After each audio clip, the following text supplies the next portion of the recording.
आज हम श्रीपाल और मैना सुंदरी के पूर्व भव की कहानी सुनेंगे। अपने पूर्व भव में श्रीपाल राजा भरतपुर क्षेत्र के हिरण्यपुर नगर में श्रीकांत नाम का राजा था और उसकी पत्नी का नाम श्रीमती था। राजा धर्म से विमुख था, जबकि रानी पूर्ण श्रद्धा के साथ 12 व्रतों की आराधना करती थी। राजा शिकार प्रेमी था। निर्दोष पशुओं का शिकार करके उन्हें भयभीत देखकर उनके रोने चिल्लाने की आवाज़ें सुनकर उसे बहुत ही प्रसन्नता होती थी। लेकिन रानी जब यह सब देखती थी तो उसे बड़ा ही दुख होता था और कभी कठोर शब्दों में और कभी मधुर शब्दों में वह राजा को समझाने की बहुत कोशिश करती थी।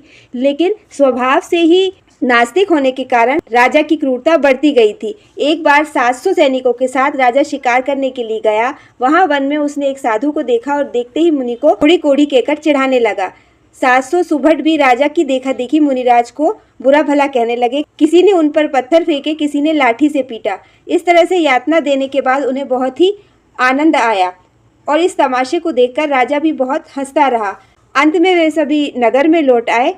कुछ दिनों पश्चात राजा पुनः वन में गए। वहां उन्होंने पुनः एक अन्य मुनि को देखा और उनको देखकर राजा को मजाक सूझा। उन्होंने मुनि के दोनों कान पकड़ लिए और नदी में डुबोया, लेकिन मन में दया भाव आने से उन्होंने मुनि को जीवित ही छोड़ दिया। कुछ समय बाद नगर में जैन मुनि आए। राजा ने जब राजभवन से उन मुनियों को देखा तो अपने 700 सैनिकों को उन मुनियों के पास भेजा और उन सैनिकों से कहा, ये मुनि हमारे नगर की शोभा कम कर रहे हैं, इसलिए इनके कान पकड़कर इनको नगर से बाहर निकाल दो। सुभट ने वैसा ही किया। लेकिन जब रानी श्रीमती को यह सब बात पता चली तो वह कठोर शब्दों में राजा से बोली कि आपने साधुओं को बार बार सताकर 7वीं नरक में जाने के पाप बांध लिए हैं। क्रोधित रानी के वचनों को सुनकर राजा भी घबरा गया और उसने तुरंत राजमार्ग पर अपने सैनिकों को रोका और उन साधुओं से क्षमा याचना भी की। रानी के बहुत आग्रह करने पर वे मुनि राजभवन में पधारे। रानी ने मुनिराज से प्रार्थना की कि गुरुदेव, राजा के पाप कर्म हल्के हो जाएं, ऐसा कोई उपाय बताइए। तब मुनिराज ने नवपद सिद्ध चक्र की आराधना का उपदेश दिया।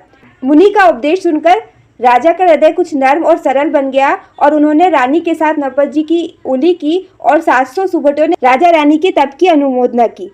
यही श्रीकांत मृत्यु के बाद श्रीपाल बने। पूर्व भव में मुनि को कोड़ी कहा था, इसलिए इस भव में उन्हें कोढ़ रोग हुआ। 700 सुभटों ने उनका साथ दिया था, इसलिए 700 वे सुभट भी कोड़ी बने थे। मुनि को नदी में डुबोया था। इसी कारण धवल सेठ ने भी श्रीपाल को समुद्र में धक्का दे दिया था, लेकिन नवपद की आराधना से वे बच गए थे। श्रीमती रानी अगले भव में मैना सुंदरी बनी थी।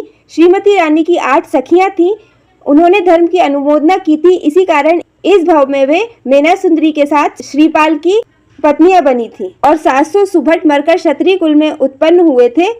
पूर्व जन्म में मुनि को सताया, इसलिए इस जन्म में वे कोढ़ी बने थे और नवपद की विशुद्ध भाव से आराधना करने से वे वापस से सुंदर और रूपवान